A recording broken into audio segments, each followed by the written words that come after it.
Goeiedag, ek is Bianca en ek is saam met jou op reis deur die Bybel in 1 jaar. Vandag kyk ons na Levitikus 10. Ons sien hier dat Aaron se seuns wou op hulle eie manier die seremonies doen en nie op die manier waarop God aan Moses beveel het nie. Die rede vir hulle aksies is onbekend. Dit kon enigiets gewees het soos trots, ongeduld of omdat hulle moontlik verveeld geraak het met die repetering van die seremonies. Ongeag die rede kan ons wel sien, dit was nie tot die verheerliking van God nie. Nadab en Abihu het eerstehand die wonderwerke van God beleef.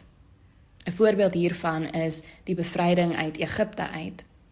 En ook, hulle was saam in Exodus 24 in die teenwoordigheid van God waar hulle geëet en gedrink het. Hierdie wys vir ons dat die belewing van groot geestelike ervarings ons nie reg voor God kan hou nie. Slegs 'n blywende verhouding wat gegrond is in die waarheid van God se woord kan dit doen. In vers 2 sien ons dat 4 van die Here afgekom het.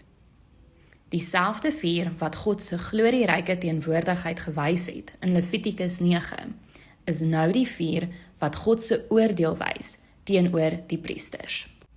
In die Ou Testament sien ons 12 keer hoe 4 vanaf die hemele ontstaan het.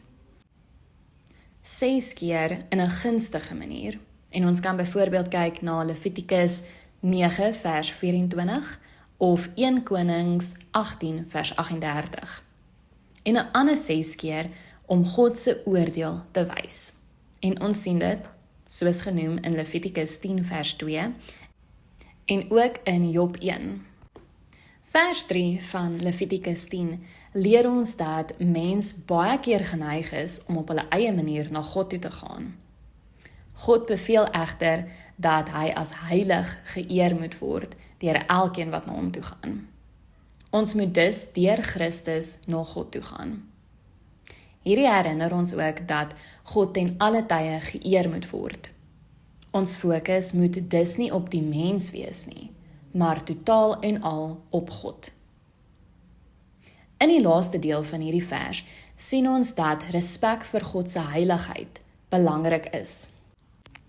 Die New King James Version lees as volg: So Aaron held his peace. Ons kan in hierdie gedeelte sien dat Aaron respek gewys het vir God se heiligheid en dat dit belangriker was as sy rou wat hy oor sy 2 seuns se dood gehad het. Aaron het sopas 2 van sy seuns aan die dood afgelê en het die volste reg gehad om te rou. Maar uit respek uit vir God se heiligheid het hy niks gesê nie. Wanneer ons verder lees in verse 4 tot 5, sien ons dat die liggame van die priesters weggedra is na 'n plek buite die kamp.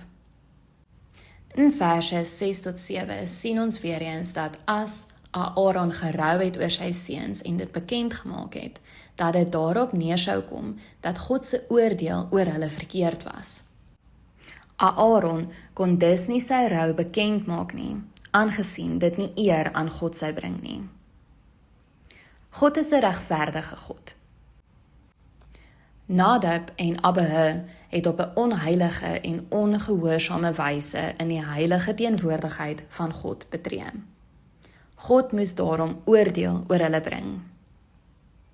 Die res van die hoofstuk handel oor die gedrag wat God van sy priesters verwag. Ons sien dat Aaron en sy ander 2 seuns toe ook 'n brandoffer en 'n sondeoffer gemaak het. Mag ons vandag uit hierdie hoofstuk leer om altyd respek vir God se heiligheid te toon. Hê 'n geseënde dag verder.